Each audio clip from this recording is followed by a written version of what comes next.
నమస్తే, welcome to Suman TV. నేను గిరిజ. 2025 ఆంగ్ల సంవత్సరంలో ద్వాదశ రాశుల వారికి ఏ విధంగా ఉండబోతోంది? అందులోనూ ఈ ఏడాదిలో 4 గ్రహాల మార్పు అయితే జరుగుతుంది అని అంటున్నారు. అటు గురుగ్రహం కానివ్వండి, శనిగ్రహం కానీ, అలాగే వీటితో పాటు రాహుకేతువులు కూడా మార్పు జరగబోతోంది. సో వీటి మార్పు ఈ 12 రాశుల వారికి, ఈ రాశి వారిపై ఎలాంటి ప్రభావాన్ని చూపిస్తుందో తెలిపేందుకు ఇవాళ మనతో పాటు ప్రముఖ జ్యోతిష్య పండితులు బ్రహ్మశ్రీ నందిబట్ల శ్రీహరి శర్మ గురువుగారు ఉన్నారు. వారితో మాట్లాడదాం. గురువుగారు నమస్కారం. వాగర్థ వివ సంపృక్తౌ వాగర్థ ప్రతిపత్తయే జగతః పితరౌ వందే పార్వతీ పరమేశ్వరౌ. సదాశివసమారంభాం శంకరాచార్య మధ్యమాం అస్మదాచార్య పర్యంతం వందే గురు పరంపరాం. ఆదిత్యాయ చ సోమాయ మంగళాయ బుధాయ చ గురుశుక్రశనిభ్యశ్చ రాహవే కేతవే నమః. శృంగేరి జగద్గురు పీఠాధిపతులకి, కంచిపీఠాధిపతులకి నమస్కారములు తెలియజేసుకుంటూ కార్యక్రమాన్ని ప్రారంభిద్దాం. గురుగారు, 2025 ఈ ఆంగ్ల సంవత్సరానికి సంబంధించి ధనుస్సు రాశి వారికి ఏ విధంగా ఉండబోతోంది అంటారు? ముందుగా వీక్షించేటువంటి సుమన్ టీవీ ప్రేక్షకులకి మనవి, ఇప్పుడు మనం చెప్పుకోబోయేటివి 2025వ సంవత్సరంలో ఉండేటువంటి ద్వాదశ రాశుల వారికి సంబంధించినటువంటి మంచి చెడు విషయాల గురించి ఏ విధంగా ఉండబోతుంది. అయితే చాలామందికి ఒక సందేహం రావచ్చు, రాశుల ఫలితాలు అనేటువంటివి ఉగాది టు ఉగాది కదా మనం చెప్పుకునేది, మన సాంప్రదాయం. మన సాంప్రదాయాన్ని విడనాడి ఈ కొత్త సాంప్రదాయం ఏంటి, మనది కాని ధర్మాన్ని ఎందుకు మీరు ఈ విధంగా చెప్తున్నారు అనే ఆక్షేపణ కూడా ప్రేక్షకులు తెలియజేస్తారు. అయితే ఇక్కడ ధర్మం అంటూ ఒకటి ఉంటుందండి, శాస్త్రం అంటూ ఒకటి ఉంటుంది. మనకేం చెప్పబడుతుంది? ప్రపంచమంతా ఒకటి నమ్మింది అని అంటే అది ధర్మము శాస్త్రమై కూర్చుంటుంది. కాబట్టి ప్రపంచమంతా కూడా నూతన సంవత్సరంగా జనవరి 1 నుంచి డిసెంబర్ 31 వరకు పరిగణనలోకి తీసుకుంటున్నాయి. అయితే మనం కూడా అదే బాటలో, అంటే ఇక్కడ ఏంటి, ఆంగ్ల నూతన సంవత్సర భావంగా తీసుకొని ఫలితాలు చెప్తున్నాం అంతే తప్ప విశ్వావసు నామ సంవత్సరంలో వచ్చే విశ్వావసు నామ సంవత్సరానికి సంబంధించినటువంటి విధంగా చెప్పట్లేదు. జనవరి 1వ తారీఖు నుంచి డిసెంబర్ 31వ తారీఖు వరకు ఉండేటువంటి గ్రహస్థితిని దృష్టిలో పెట్టుకొని 12 రాశుల వారికి ఏ విధంగా ఉండబోతుందో విషయాలే తెలుసుకుంటున్నాం. మళ్ళీ మన సాంప్రదాయం ప్రకారం ఉగాది సందర్భంగా వచ్చే విశ్వావసునామ సంవత్సరంలో 12 రాశుల వారికి ఉగాది టు ఉగాది సంబంధించినటువంటి శుభ అశుభ ఫలితాల గురించి మళ్ళీ మీ ముందుకు వచ్చే ప్రయత్నం చేస్తాను. ఇప్పుడు చెప్పబోయేటువంటి మాత్రం కేవలం ఆంగ్ల నూతన సంవత్సరంగా అనగా 2025వ సంవత్సరంలో జనవరి 1 నుంచి డిసెంబర్ 31 వరకు మాత్రమే ఉండగలిగేటువంటి ఫలితాల గురించి చెప్పేటువంటి ప్రయత్నం చేస్తాను. కాబట్టి ఈ చిన్న గమనికని మీరు గమనించవచ్చని చెప్తున్నాం. ధనుస్సు రాశి వారికి జనవరి 1 నుంచి డిసెంబర్ 31వ తారీఖు వరకు 2025వ సంవత్సరంలో ఏ విధంగా ఉండబోతుందో తెలుసుకునే ముందు గ్రహ సంచారం తెలుసుకుందాం. మే 9వ తారీఖు వరకు గురువు వృషభ రాశిలో, తదనంతరం 9వ తారీఖు నుంచి మే నెల నుంచి మిథున రాశిలోకి గురువు సంచారం, అలాగే సెప్టెంబర్ 28 నుంచి నవంబర్ 11 వరకు కర్కాటకంలో, మళ్ళీ నవంబర్ 12 నుంచి డిసెంబర్ 28 వరకు అదే కర్కాటకంలో గురుడు వక్రీకరించి ఉండడం. ఇక తదుపరి గమనించుకున్నట్లయితే 16వ తారీఖు ఏప్రిల్ వరకు శని కుంభరాశిలో సంచారం చేస్తుండడం, 16 ఏప్రిల్ నుంచి అక్టోబర్ 19 వరకు మీనరాశిలో, అలాగే ఈ మధ్యలో జూలై 8 నుంచి అక్టోబర్ 9 వరకు మీనరాశిలోనే శని వక్రీకరించే స్థితి పొంది ఉండడం. ఇక అక్టోబర్ 10న గురువు శని భగవానుల వారు కుంభంలో వక్రీకరించి స్థితి పొంది ఉండడం. ఇక గమనించుకున్నట్లయితే రాహుకేతులు 15 మే వరకు రాహువు మీనరాశిలో, కేతువు కన్యారాశిలో, 16 మే నుంచి కేతువు సింహరాశిలో, రాహువు కుంభరాశిలో. ఇక మిగతా కుజ, రవి, శని, శుక్ర, బుధ ఈ సంబంధించినటువంటి గ్రహాలు వాటి యొక్క గమనాల ప్రకారము సంచరిస్తూ ఉంటుంటాయి.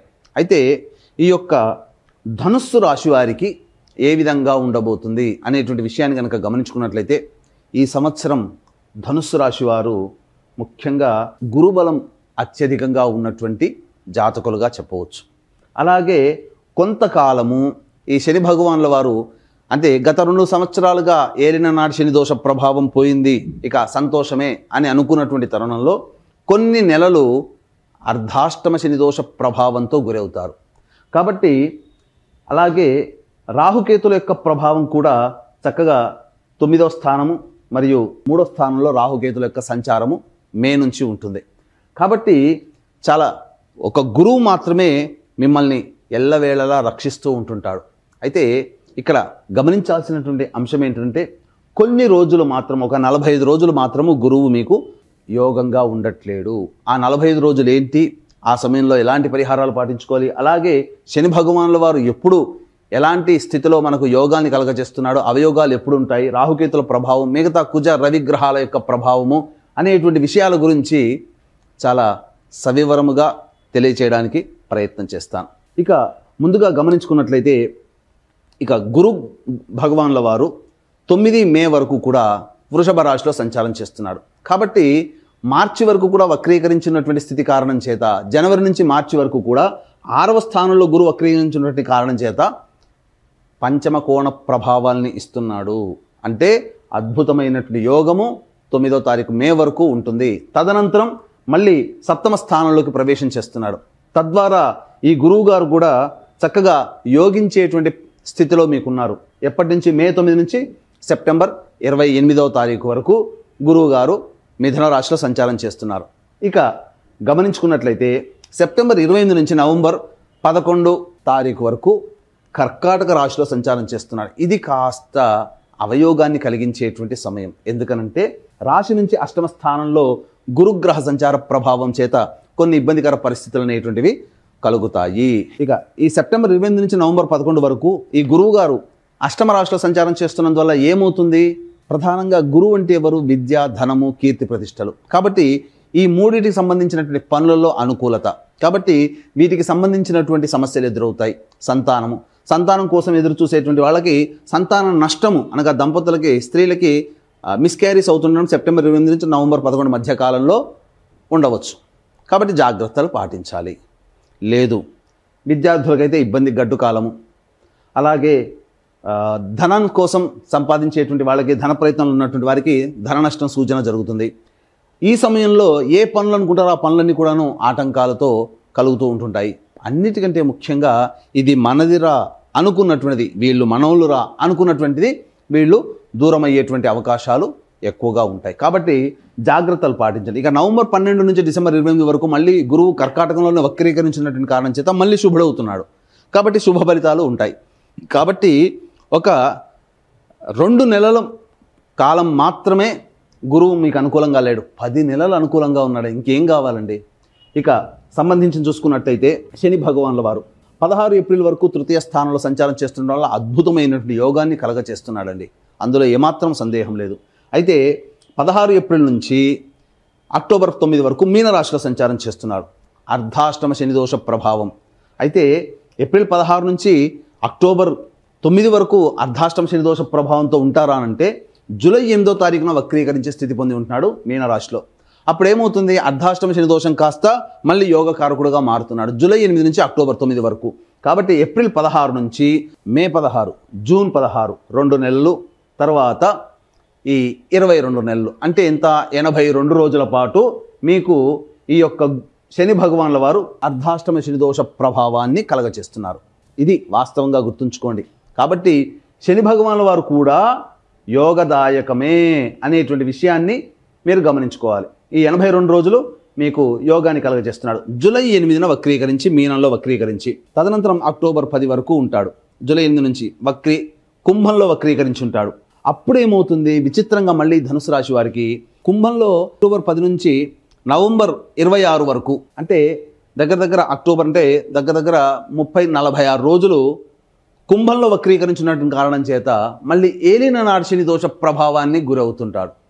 కాబట్టి చూసుకున్నట్లయితే ఈ యొక్క శని ప్రభావం అనేటువంటిది మీకు ఏప్రిల్ 16 నుంచి జూలై 8 వరకు, మళ్ళీ అక్టోబర్ 10 నుంచి నవంబర్ 26 వరకు అర్ధాష్టమ శని, ఏలిన నాడు శని దోష ప్రభావాన్ని కలిగి ఉంటాడు ఈ యొక్క శని భగవానుల వారు. తద్వారా ఏమవుతుంది? విచిత్రంగా కొంత ఇబ్బందికర పరిస్థితులు అనేటువంటివి కలుగుతున్నాయి. కాబట్టి ధనుసు రాశి వాళ్ళు చాలా కేర్ఫుల్గా ఉండాలి. చెప్పినటువంటి సమయంలో అర్ధాష్టమ శని మరియు ఏలినాడు శని దోషం ఉన్నటువంటి సమయం ఏదైతే ఉందో ఆ సమయంలో కష్టాలు అనేటువంటివి కలుగుతాయి. ఇక రాహుకేతుల గురించి చూసుకున్నట్లయితే 15 మే వరకు రాహు చతుర్థంలో, దశమంలో 15 మే వరకు కేతు ఉంటాడు కన్యారాశిలో. 15 మే నుంచి అనగా 16 మే నుంచి కుంభరాశిలోకి రాహు ప్రవేశించగానే రాహు శుభుడవుతున్నాడు. 9వ స్థానంలో కేతు కూడా ఉన్నటువంటి కారణం చేత ధనుసు రాశి వారికి కేతు కూడా శుభుడవుతున్నాడు ఇక్కడ. తద్వారా ఏమవుతుంది? యోగించేటువంటి స్థితిగతులు ఉంటాయి. కాకపోతే తండ్రి గారి ఆరోగ్యం పట్ల శ్రద్ధ వహించాలి. అలాగే విదేశీయానంగా దూర ప్రాంత ప్రయాణాలు చేసేటప్పుడు కూడా అక్కడ దూర ప్రాంతంలో ప్రత్యేక శ్రద్ధలు తీసుకుంటేనే నిలవగలుగుతాము అనే విషయాన్ని గుర్తుపెట్టుకోవాలి. ఇక ఏ తర్వాత చెప్పొచ్చేది ఏమిటంటే, ఈ యొక్క ధనుస్సు రాశిలో జన్మించినటువంటి ఉద్యోగస్తులు, కేంద్ర రాష్ట్ర ప్రభుత్వ ఉద్యోగస్తులకైతే చక్కగా ప్రమోషన్స్తో కూడుకున్నటువంటి బదిలీలు అనేటువంటివి జరుగుతాయి. ఇక ప్రైవేట్ రంగంలో ఉన్నటువంటి వారికి ఖచ్చితంగా బాధ్యతతో కూడుకున్నటువంటి ప్రమోషన్స్ అనేటువంటివి వస్తాయి. ఇక అన్నిటికంటే ప్రధానంగా గమనించుకున్నట్లయితే నిరుద్యోగస్తులకి ఉద్యోగం లభించి తీరుతుంది. ఈ యొక్క ధనుసు రాశిలో జన్మించినటువంటి రాజకీయ నాయకులకి చక్కగా ప్రజాదరణ కలిగినటువంటి పదవి లభిస్తుంది. నామినేటెడ్ పోస్టులోనే ఉంటారు. లేదా ప్రజారంజకంగా ఈ ఆల్రెడీ ధనుసు రాశిలో ఉన్నటువంటి నాయకులు ప్రజలతో మమేకమైపోయి ప్రత్యేక గుర్తింపుని తెచ్చుకుంటారని చెప్పవచ్చు. ఈ యొక్క ధనుసు రాశిలో జన్మించినటువంటి ఈ యొక్క సినీ రంగ ప్రముఖులు కావచ్చు, కళారంగంలో కావచ్చు, 24 ఫ్రేమ్స్లో వర్క్ చేసేటువంటి వాళ్ళు కావచ్చు, మీడియా రంగం వాళ్ళు కావచ్చు, సోషల్ మీడియా కావచ్చు, ప్రింటింగ్ అండ్ ఎలక్ట్రానిక్స్ మీడియా రంగంలో ఉన్నటువంటి వాళ్ళు కావచ్చు, వాళ్ళకందరికీ కూడాను అద్భుతమైనటువంటి యోగదాయకమైనటువంటి ఫలితములు ఉంటాయి. అధిక సంపాదన ఈ సంవత్సరం వారికి ఉండబోతుంది. తద్వారా కొత్త కొత్త ప్రాజెక్టులు అనేటువంటివి సైన్ చేస్తారు. తద్వారా డబ్బు వస్తుంది, ప్రజాదరణ కూడా పెరుగుతుంది. ఇక అన్నిటికంటే ప్రధానమైనటువంటిది రెస్టారెంట్ బిజినెస్ నడిపే వాళ్ళు, ఫుడ్ ప్రాసెసింగ్ FMCG రంగంలో ఉన్నటువంటి వాళ్ళు, అలాగే జనరల్ స్టోర్ సూపర్ మార్కెట్లు నడిపేటువంటి వాళ్ళు, ఎడ్యుకేషనల్ బిజినెస్లో ఉన్నటువంటి వాళ్ళు, అలాగే ఈ సంబంధించినటువంటి జ్యువెలరీ రంగంలో ఉన్నటువంటి వాళ్ళు, తీర్థయాత్రలు చేసేటువంటి వ్యాపారస్తులు, అలాగే పూజా స్టోర్స్ నడిపేటువంటి వాళ్ళు, వీళ్ళకందరికీ కూడా అత్యంత శుభదాయకమైనటువంటి గౌరవప్రదమైనటువంటి సంపాదన ఉంటుంది. వ్యాపార విస్తరణ చేసుకుంటారు, అధిక ధనాదాయాన్ని పొందుతారు. ఇక ఈ ధనుసు రాశిలో జన్మించినటువంటి రైతులైతే 2 పంటలు కూడా అధికంగా లాభాలు వస్తాయి. అధిక దిగుబడి కలిగినటువంటి పంటలనే వీళ్ళు ఎంచుకుంటారు. తద్వారా రైతులకి ఈ సంవత్సరం శుభదాయకంగా ఉంటుందని చెప్పవచ్చు. ఇక ముఖ్యంగా విద్యార్థులకి కోరుకున్నటువంటి విద్యాలయాల్లో ప్రవేశం అనేటువంటిది ఈ గ్రహాల యొక్క ప్రభావం వలన కలుగుతుంది. అలాగే ఈ సంబంధించినటువంటి చూసుకున్నట్లయితే ఈ జూలై 8వ తారీఖు నుంచి అక్టోబర్ 10వ తారీఖు వరకు ఉన్నటువంటి సమయంలో వీరు విద్యార్థులు విదేశీయానం చేసేటువంటి ప్రయత్నాలు యోగిస్తాయి. ఇక గమనించుకున్నట్లయితే ధనుసు రాశిలో జన్మించినటువంటి లాయర్లు కానీ, లేకపోతే ఎలక్ట్రానిక్స్ అండ్ కంప్యూటర్ రంగంలో ఉన్నటువంటి వాళ్ళు కానీ, సాఫ్ట్వేర్ వ్యాపారస్తులు, ఉద్యోగస్తులు, వీళ్ళకందరికీ కూడాను చక్కటి ఆదాయం కలిగినటువంటి జీవన విధానము ఉంటుంది. ఈ ధనుసు రాశిలో జన్మించినటువంటి వాళ్ళకి స్టీల్ రంగం కానీ, ఎడిబుల్ ఆయిల్స్ రంగంలో కానీ, తోలు చర్మ వ్యాపారస్తులు ఎవరైతే ఉంటారో వాళ్ళకందరికీ కూడాను ఏప్రిల్ 16 వరకు అద్భుతమైనటువంటి యోగకాలము. మళ్ళీ జూలై 8 నుంచి అక్టోబర్ 10వ తారీఖు వరకు కూడా యోగకాలమే. ఈ యొక్క 2 కాలాల్లో సంబంధించినటువంటి వృత్తులు, చెప్పినటువంటి వృత్తులు ఉన్నవాళ్ళు మంచి శుభ ఫలితాలు అనేటువంటివి పొందుతారు. ఇక గమనించుకున్నట్లయితే ఈ యొక్క సంబంధించినటువంటి ధనుసు రాశిలో జన్మించినటువంటి వారు స్పెక్యులేషన్ రంగంలో ఉన్నటువంటి వారికి అధిక ధనాదాయము వచ్చి తీరుతుంది. అందులో సందేహం అంటూ ఏమీ లేదు. అయితే నిరుద్యోగస్తులకి ఏ సమయంలో ఉద్యోగం లభించబోతుంది అన్నప్పుడు ఫిబ్రవరి 11 నుంచి మార్చి 12వ తారీఖు వరకు ఉన్నటువంటి కాలంలో ఈ సంవత్సరంలో వారికి ఉద్యోగం లభిస్తుంది నిరుద్యోగస్తులకి.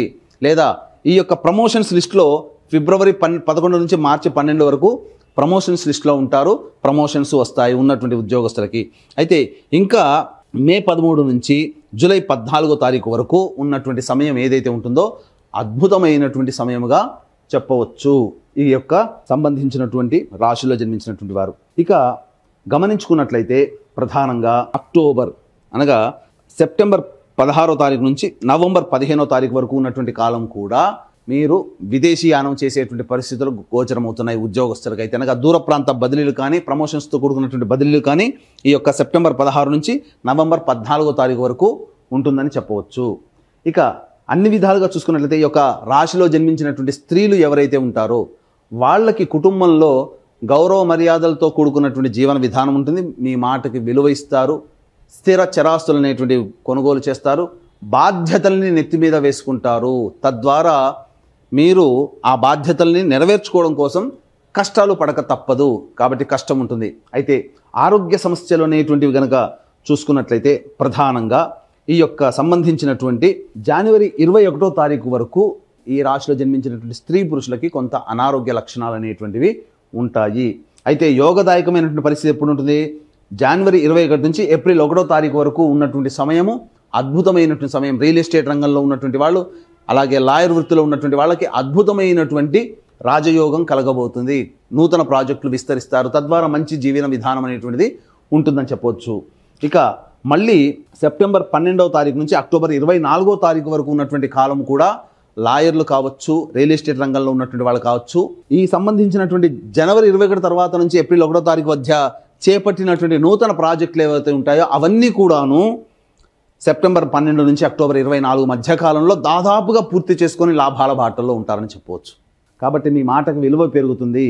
అన్నిటికంటే ప్రధానమైనటువంటిది జాతకరీత్యా ప్రధానంగా ఈ జూలై 26 నుంచి సెప్టెంబర్ 10వ తారీఖు వరకు ఉన్నటువంటి సమయం ఏదైతే ఉంటుందో ఉద్యోగంలో మార్పులు చేర్పులు చోటు చేసుకుంటాయి. ఉద్యోగంలో మీకు కాస్త అసహనం పెరిగిపోతుంది, కోపం ఎక్కువగా ఉంటుంది. కాబట్టి ఆ సమయంలో లౌక్యంతో ఎదుటి వాళ్ళతో, కుటుంబ సభ్యులతో మీరు వ్యవహరించండి.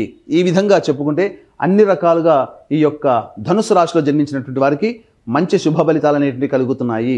ఇక ముఖ్యంగా గమనించుకున్నట్లయితే ఈ యొక్క ఏలినాటి శని ప్రభావం ఉండడం, గురువు కూడాను అనుకూలంగా ఉన్న ఒక 2 నెలల పాటు అనుకూలంగా లేకపోవడం, ఇవన్నీ కూడా జాతకరీత్యా కొన్ని రోజులు ఇబ్బందులు పడక తప్పదు.